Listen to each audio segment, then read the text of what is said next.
Di ba ganon? May ulan sa makasalanan, may ulan sa mga banal. Katuruan. Banal ka na, hindi ka man magisakdal. Tayo tinawagan, di ba? Nandun sa Korento, Kapitulo 1. Unang Korento, Kapitulo 1. Uno, no? Si Pablo na tinawag na maging apostol ni Hesus Kristo sa pamamagitan ng kalooban ng Diyos, at si Sostenes na ating kapatid sa iglesia ng Diyos na nasa Korinto, sa makatuwid bagay sa mga pinapaging banal kay Kristo Jesus, na tinawag na mga banal. Alright. Paano pagkatawag mo? Hindi ba, tinawagan ka sa pamamagitan ng sakit para magbanal ka.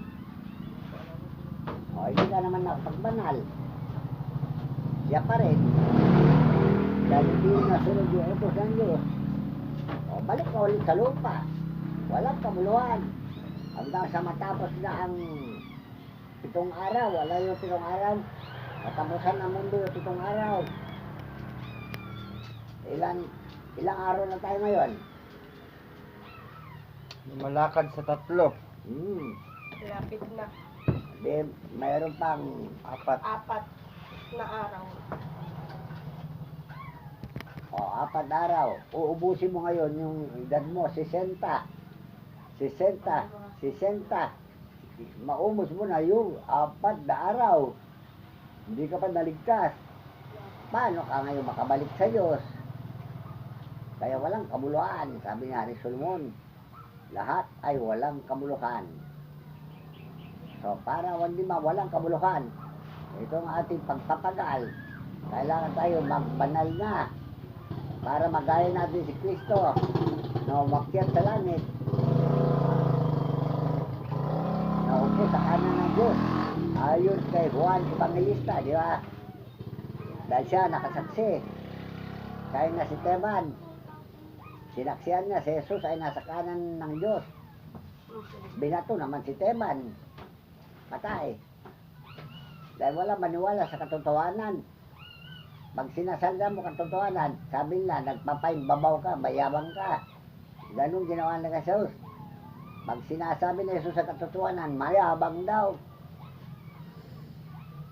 So, kayabangan nga ba ang magsalita ng katotohanan?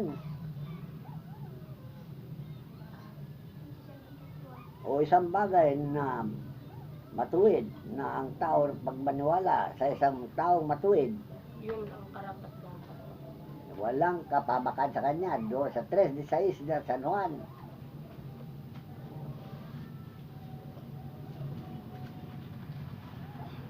Verse 16, ang santo. Sapagkat gayon na lamang ang pagsinta ng Diyos sa sanglibutan, na ibinigay niya ang kanyang bugtong na anak, upang ang sinuman sa kanya'y sumampalataya ay huwag mapahamak, kundi magkaroon ng buhay na walang hanggan. Sapagkat hindi sinugo ng Diyos ang anak sa sanglibutan upang hatulan ng sanglibutan, kundi upang ang sanglibutan ay maligtas sa pamamagitan niya. So, binigay niya nga yung taong tutubo sa ating kasalanan eh. Pagkatapos natubos, nagbalik ulit sa kawalangan. Yun ang nauna si Pablo.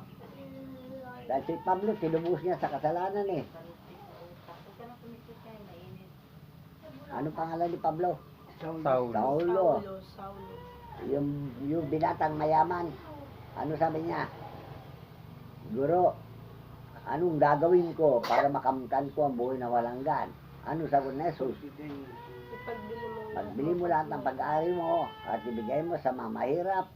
Pagkatapos sumunod ka sa akin. Ano sabi niya kay Jesus? Silo ata ito Perang pinagpaguran ko. Bibigay ko na. Bibigay ko ganun-ganun lang. Hindi. Ano ginawa niya? Sinalungat niya yung aral ni Kristo at ginugulo niya ang Iglesia ni Kristo, di ba? Kaya nangyari sa kanya, San Damasco. Solo. Bakit mo ko pinag-uusig? Sino ka ba? Panginoon? Ako, si Jesus, na inuusig mo. Ngoy. Ay, ganun ba? Akala ko. Sabi niya, hindi ko na makausap si Jesus. Nakausap ko pa rin. Pero hindi na siya makakita. Bulan na siya tayo. Kaya inakay siya ngayon sa Damasco. Inampun siya. Nagsisisi ngayon. 3 araw hindi kumain, hindi uminom. Nagsisisi. Hindi na makakita eh. Ano kayo resulta ko? Ano mangyayari sa kayamanan ko? Naalala niya kayamanan niya ngayon. Ano ba yung gagawin ko sa kayamanan ko? Nagbago yung isip niya. Kung pagalingin mo ako, sabi niya, gagawin ko lahat. Para sa iyo. Parang gano'n. Sa ikabubuti ng iyong iglesia. So ginawa niya yun. Lahat ng kayamanan niya, ginastos siya sa kababiyahe. Dahil wala makapagbiyahe sa barko, kundi siya lang noon. Nangungupahan siya ng barko para makapagbiyahe kung saan-saan. Kaya napadpad siya sa Bilita, di ba?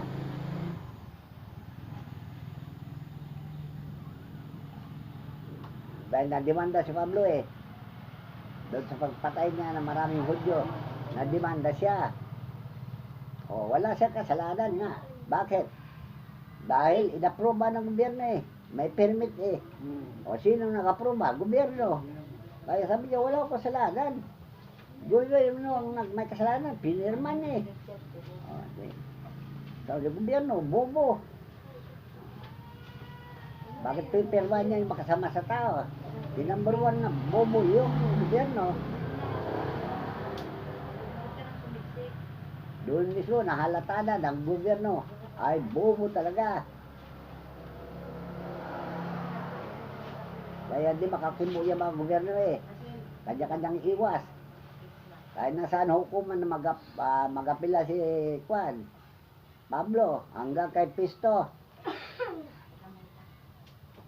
Wala pa rin. Hindi marisolba ang kanyang kasalanan. Hanggang sa ibaba siya sa tiklis. Doon siya nahuli. Dahil nag-aabang na yung mga papatay sa kanya. Hindi na kumain at minum eh. Hanggang hindi na mapatay si Pablo. Dahil sobra na. Ang kawalan niyan ay ginagawa ni Pablo. Sa mga mananambang Hudyo. Kaya doon nadakip si Pablo at sinapchap siya. Ilan natira kay Pablo? Parang kinain ng buhaya. Kamay lang ang natira. Alam niyo, ang ginawa kay Pablo, parang dinuguan. Tinagtad na parang dinuguan. Halo-halo yung dugo at karne. Kaya pala dinuguan. Doon nga lang sila lumayo ka nga. So, bilang tagay ni Pablo na ayaw mapadal, ganun ang abutin nila.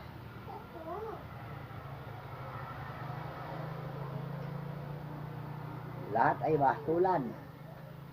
Dito mo yung Levitico. Magpapala sa pagsunod ay ipinangako, di ba? Eh, hindi sumusunod yung mga iglesia. Lalo ang ating samahan. Sumusunod ba lahat? Kung anong ginawa niya isa, sumunod na lahat. Sumusunod na. Sumunod ba sa Diyos o sa tao sumunod? Sumunod naman sila. Linawin nila kung sa Diyos sila sumunod o sa tao. Dahil binasa na kanina, huwag ka magkipagtayari sa masama. Na maging saksi-kangsi mo. No.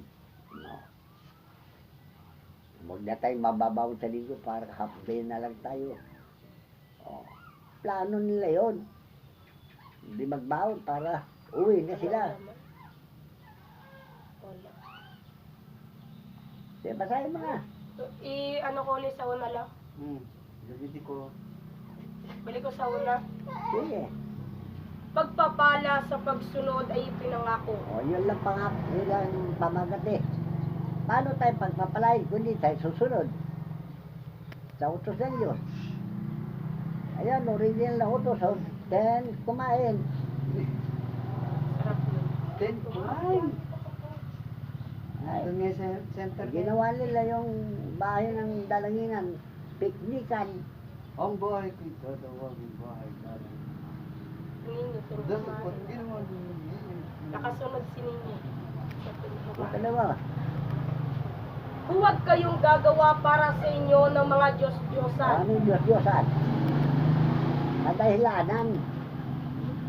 Higap daw sa akin, Lolo. Silog, ganda ng ano ni Lolo. Diyos-Diyosan daw nila kuya tsaka ni kadudok ko. Talaga. Porque pag-aaral eh, igat pa rin. Tingnan ko kung dadaling kayo sa langit yung igat ninyo. Saan? Sino? Dahil ako, nangisda rin ako, sabi sa inyo. Yan ang pinagpalaki ko sa mga anak ko. Nangurinti rin ako. Nagbababad ako sa tubig. Makahuli lang ako ng isda. Tawa ng Diyos. Dahil siguro nakita ng Diyos na napagod ako sa kuryente. Dahil alas 8 pa lang, nandun ako sa bukid eh. Walang almusal. Maghapon po ng alauna, alas 2. Doon pa lang ako mag-almusal, tanghalian na, sabay na. Titipid ka ng Diyos. Tipid. Tawag na tipid. Mabuti, di ako nagka-ulcer eh. Kaya pala ganyan kalaki yan. Tuloy ka na lang. Bandang huli, binago ng Diyos sa patakaran. Naging tabo si Manang sa waiting. At binigyan naman ako ng pagkataon, 3 taon lang, sabi niya na, palalayan kita. Kaya alang-alang na sa mga anak ko, malalaki na eh. Paano sila makapag-aral? Mabuti na pag-aral ko sila, may puhunan na sila. Kaya na hindi ko sila dadalawin, mayroon na silang pinagkakitaan.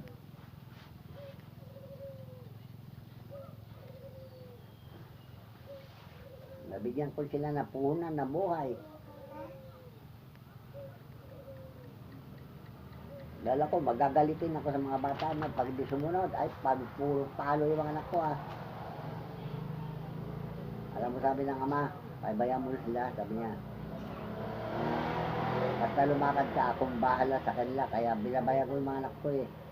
Dahil matitigas ang ulo. Lalo si Rane, naku, daming palo ni Rane sa akin. Nagpaglinis sa paglaro ng makopa. Si Kuya. Ano ba lang? Ah, Pinaglihin sa pagnanakaw ng makopa. oo. Nagli si Manang. Dumaan kami sa Macopa, sa subdivision doon sa may hospital, sa bayan. Provincial? Hindi. Ah, Ano yung nandyan? Muhon.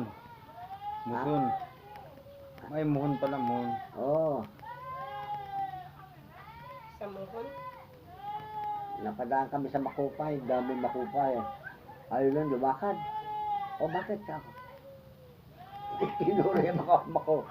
O, sandali lang ka ako. Magpaalam ako. Huwag ka magpaalam, sabi niya. Nakawin mo.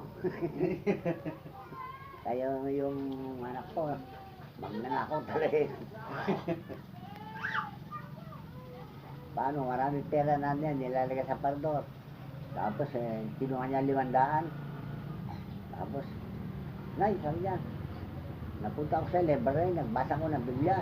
Nakakita ko na 500, sabi niya.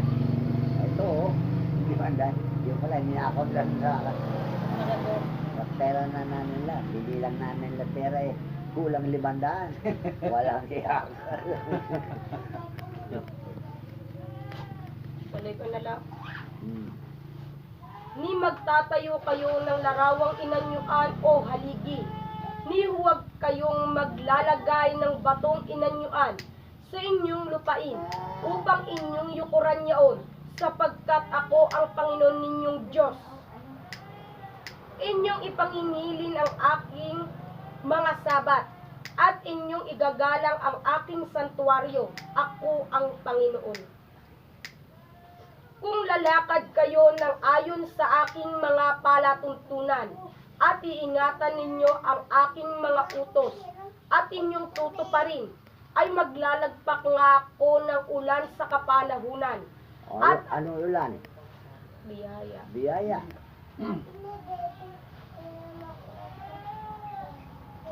Dito lang o. At ang lupain ay pakikinabangan, at ang mga kahoy sa parang ay magbubunga. At ang inyong paggigiit ay aabot hanggang sa pag-aani ng mga ubas. At ang pag-aani ng ubas ay aabot sa paghasik. At kakanin ninyo ang inyong pagkain na sagana. At tatan kayong tiwasay sa inyong lupain. Ibig sabihin, walang problema. Tiwasay eh. Dahil masagana ang ani, masagana pagkain. Walang problema. Hindi ka mukha ngayon. Oh. Puro dayaan, scam. Pandarambong. Pagnanakaw. Lalo yung pag-scam, yung pandaraya sa mga Mga foreigner sa ibang bansa, Hmm. mga pinitirahan. Gusto rin naman kasi yung lolo ng mga foreigner eh. Dahil yung mga scam, gumagamit sila ng mga katawan ng babae na nakukuha sa mga kung saan. Naluloko din sila dahil puro sila babae. Puro gusto babae, puro babae.